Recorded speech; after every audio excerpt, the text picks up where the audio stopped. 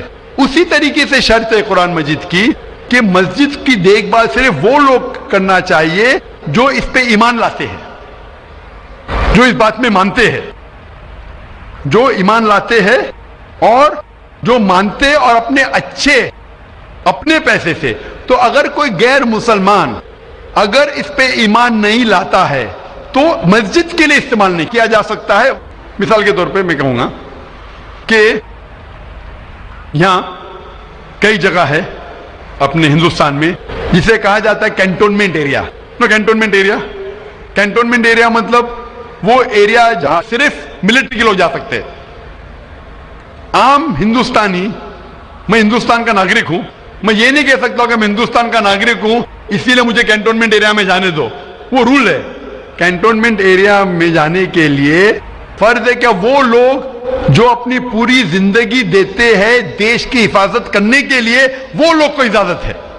عام آدمی cantonment area میں نہیں جا سکتا ہے, یہ اصول ہے دیش کا. اسی طریقے سے جو لوگ ایمان لاتے ہیں مذہب پہ اور زکوٰۃ کے علاوہ اپنی باقی آمدنی کے پیسے سے مسجد بنا سکتے ہیں.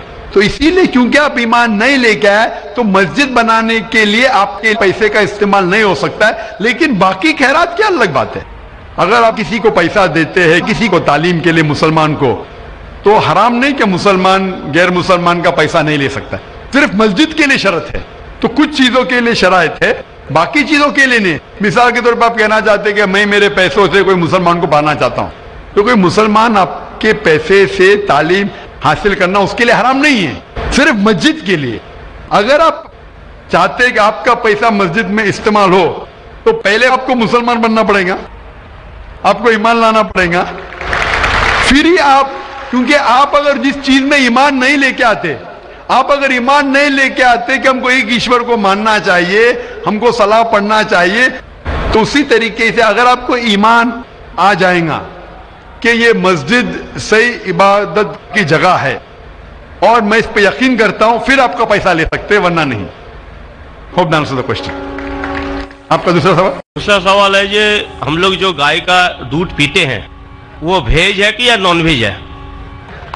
بھائی کا سوال ہے کہ ہم گائے کا دودھ جو پیتے ہیں وہ ویج ہے کہ نان ویج ہے. سائنٹیفکلی گائے ویج ہے کہ نان ویج ہے؟ بھائی صاحب ہم لوگ جانتے ہیں نان ویج ہے. گائے نان ویج ہے نا, ہاں, تو اس کا دودھ ویج ہوگا یا نان ویج ہوگا؟ Non veg. لیکن ہم لوگ کا دھرم میں وہ دیوی ہے. ہاں, ابھی اس کے اوپر باقی سوال آ گیا نا. آپ کا پہلا سوال تھا کہ دودھ نان ویج ہے کیا ویج ہے, تو میں نے پوچھا گائے نان ویج ہے کیا ویج ہے, آپ نے کہا نان ویج, تو دودھ بھی نان ویج ہوگا. تو سائنٹیفکلی دودھ نان ویج ہے, لیکن کیونکہ دودھ کے بنا آپ کی زندگی نہیں گزر سکتی ہے تو دودھ کو لوگ نے ویج کر دیا. آپ سمجھے نا, دودھ کے بنا زندگی گزرنا مشکل ہے تو دودھ کو ویجیٹیرین کہہ دیا.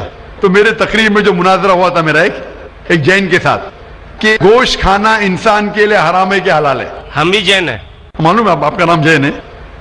تو ایک مناظرہ ہوا تھا with the president of the Indian vegetarian congress mister Rashmi bhai Zaveri, وہ پریزیڈنٹ تھے. تو ایک مناظرہ ہوا کہ گوشت کھانا انسانوں کے لیے حرام ہے کہ حلال ہے. وہ مناظرے میں نے ثابت کیا کہ گوشت کھانا انسان کے لیے حرام نہیں, اچھا ہے, ثابت کیا. اور اس میں یہ بھی کہا کہ دودھ نان ویج ہے, لیکن سارے ویجیٹیرین دودھ پیتے, کیوں؟ آپ سمجھ رہے نا. تو دودھ سائنٹیفکلی از نان ویجیٹیرین. آپ نے کہا کیا یہ ہماری دیوی ہے. آپ اگر پڑھیں گے جیسا میں نے کہا کہ نہ تس پرتیماستی, اس ایشور کی کوئی پرتیما نہیں, کوئی عکس نہیں. آپ سمجھے نا, کوئی عکس نہیں, کوئی پکچر نہیں, کوئی پینٹنگ نہیں, کوئی فوٹوگراف نہیں, تو یہ وید کے مطابق یہ غلط ہو جاتا ہے. آپ سمجھے نا؟ لیکن پھر بھی میں جانتا ہوں کہ کئی کتابوں میں، کیونکہ ہندو کتابیں دو قسم کی ہے، شروتی اور اسمرتی.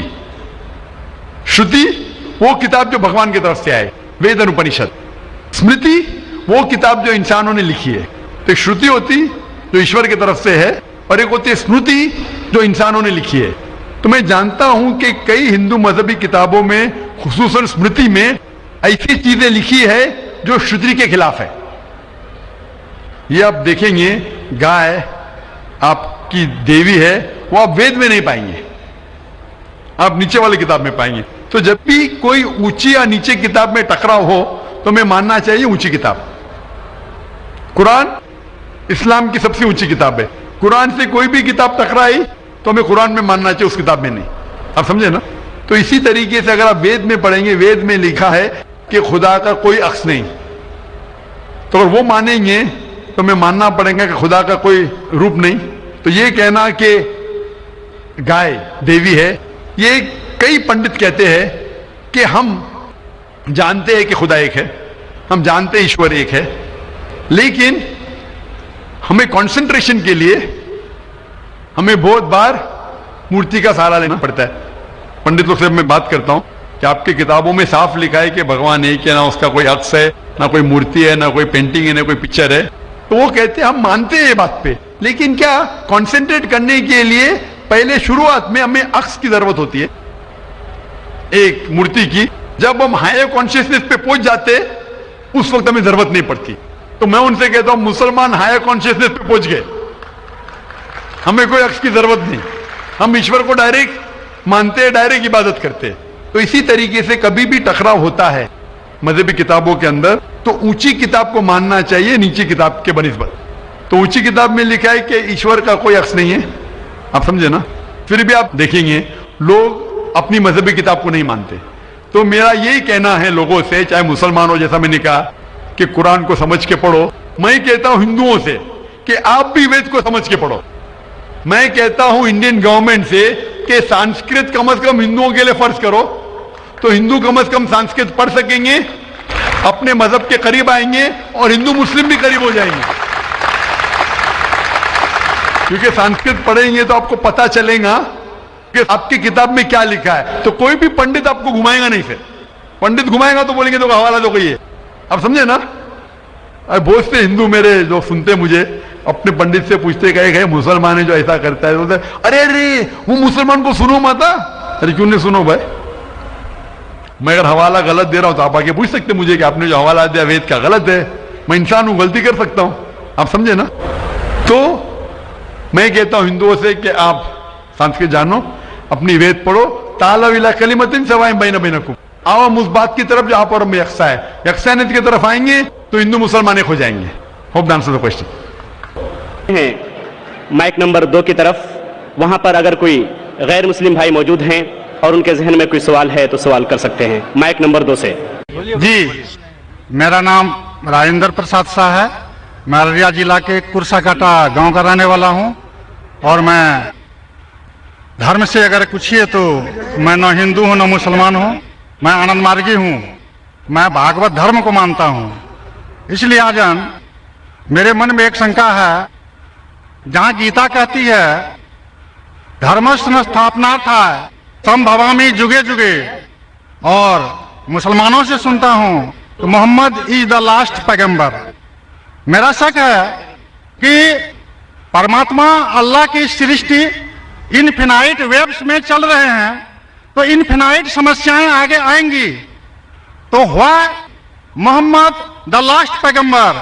اگر یہ صحیح ہے تو گیتا کا یہ کرشن کا یہ گھوشنا سمبھوامی جگے جگے کیا غلط ہے؟ بھائی صاحب نے ایک اچھا سوال پوچھا ہے. انہوں نے حوالہ دیا بھگوت گیتا کا، جس میں کرشن کہتے ہیں، انہوں نے کہا سنسکرت میں ترجمہ نہیں کیا.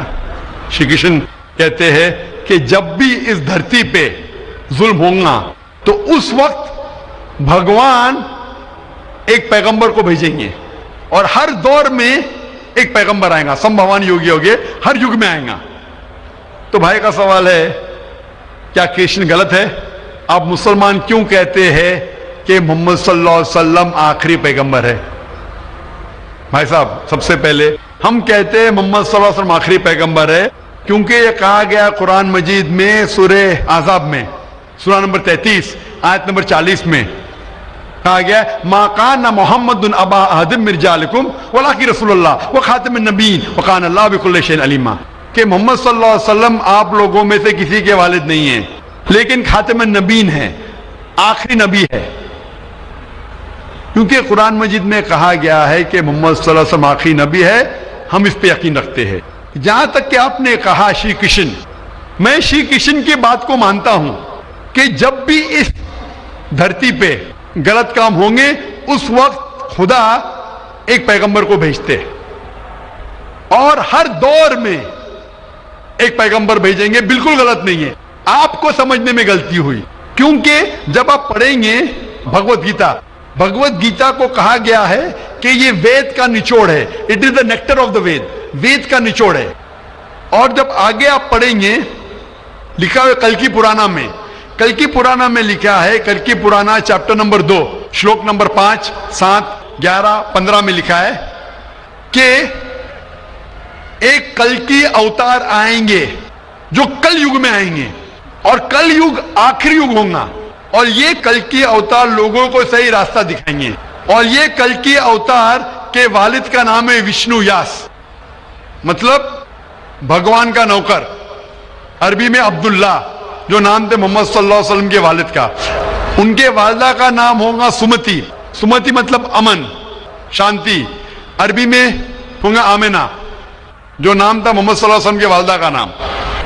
وہ پیدا ہوں گے امن کے شہر میں جو ہے مکہ، وہ پیدا ہوں گے ایسے خاندان میں جو اس شہر کے چیف ہوں گے۔ ہم جانتے ہیں محمد صلی اللہ علیہ وسلم قریش خاندان میں پیدا ہوئے، ان کے 4 قریب دوست ہوں گے، ہم جانتے ہو 4 خلفاء راشدین ہیں، حضرت ابوبکر، حضرت عمر، حضرت عثمان، حضرت علی رضی اللہ عنہ، اللہ سبحانہ وتعالی کی رحمت سب پہ ہو۔